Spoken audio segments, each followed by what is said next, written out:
सा भेदभाव? हम नग्न हो जाएंगे तो भेदभाव खत्म हो जाएगा।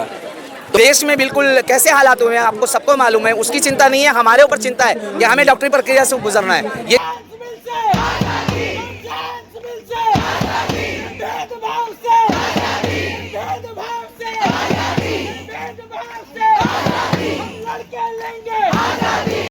भाव खत्म करने की बात कही जा रही है। कौन सा भेदभाव? हम नग्न हो जाएंगे तो भेदभाव खत्म हो जाएगा।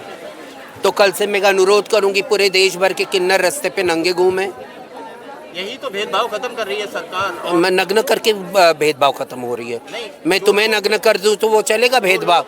तो मैं चाहती हूँ कि पुरुषों को भी नग्न किया जाए और उनका भी मेडिकल बोर्ड हो और वो भी प्रूफ करे कि वो पुरुष है।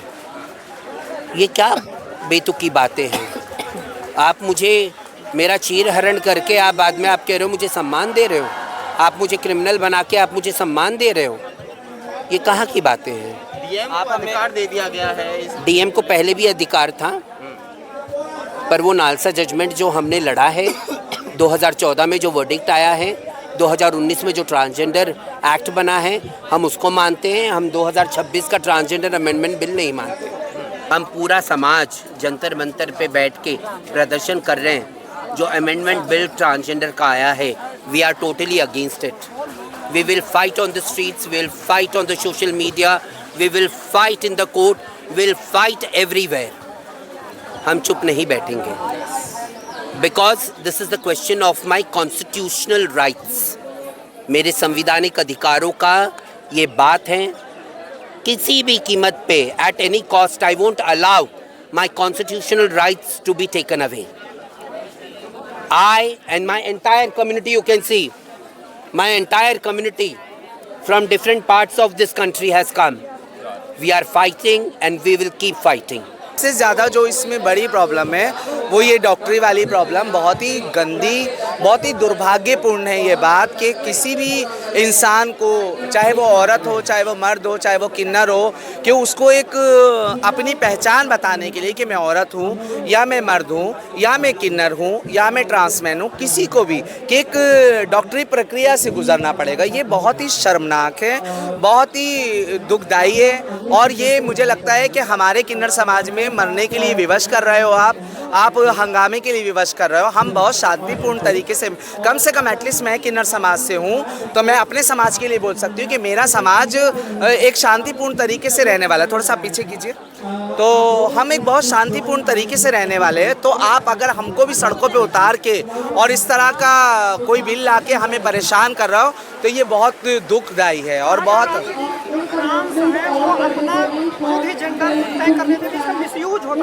नहीं, ये तो सबको अधिकार है अपनी पहचान बताने का, सबको अधिकार है। आप आदमी हो, आप दुनिया को बता रहा हो मैं आदमी हूँ, मैं किन्नर समाज से हूँ तो मैं हूँ। मुझे क्या प्रूफ करना है इसके अंदर?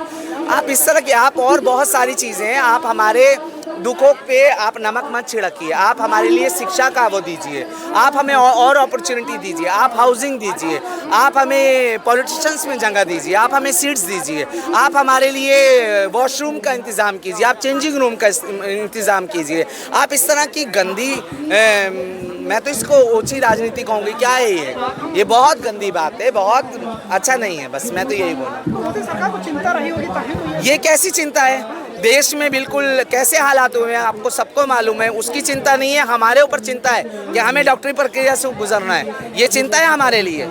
आप बताइए इस बिल में आपको क्या लग रहा है कि क्या हमारे हक में क्या मिल रहा है हमको? हमें कोई मकान मिल रहा है, हमें कोई जॉब मिल रही है, हमें कोई पहचान मिल रहा है, मुझे किसी मंच में अवार्ड मिल रहा है, मुझे किसी पार्टी से टिकट मिला है, क्या मिल रहा है इस बिल में मुझे बताइए। तो देश में दो तरह की चीजें चल रही है, एक तरफ गैस और तेल। हाँ, आपको उन चीज़ों पे गौर करना चाहिए। सरकार को उन चीज़ों पे गौर करना है। अभी 2.5 साल की बच्ची का रेप हुआ, क्या किया सरकार ने? एक सलीम बास्तिक जिसके ऊपर अटैक किया, वो बहुत ही दुखदाई था। वो भी मैं उसकी कड़ी निंदा करती हूँ, बिल्कुल सही नहीं था। तो उसके जो आरोपी थे आपने फौरन उनका इनकाउंटर करा। अभी 2.5 साल की बच्ची का गाजियाबाद में वो आपने क्यों नहीं इनकाउंटर करा? क्यों उस पर आपने एक्शन नहीं लिया है? ऐसे हर रेपिस्ट का इनकाउंटर होना चाहिए। ऐसे हर रेपिस्ट को शूट कर देना चाहिए फौरन। आप इस पे करिए काम, बाकी चीज़ों को मैं बिल्कुल निरस्त करती हूँ। आपदा का वक्त है, सबको एकजुट रहना है और आप लोग सड़कों पर उतरे हुए हैं, ये दो चीजें कैसे देखें? तो सड़कों पे उतार कौन रहा है? सड़कों पे उतार कौन रहा है? आप बताइए। आप इस तरह के बिल लाके क्या करना, प्रूव करना चाहे?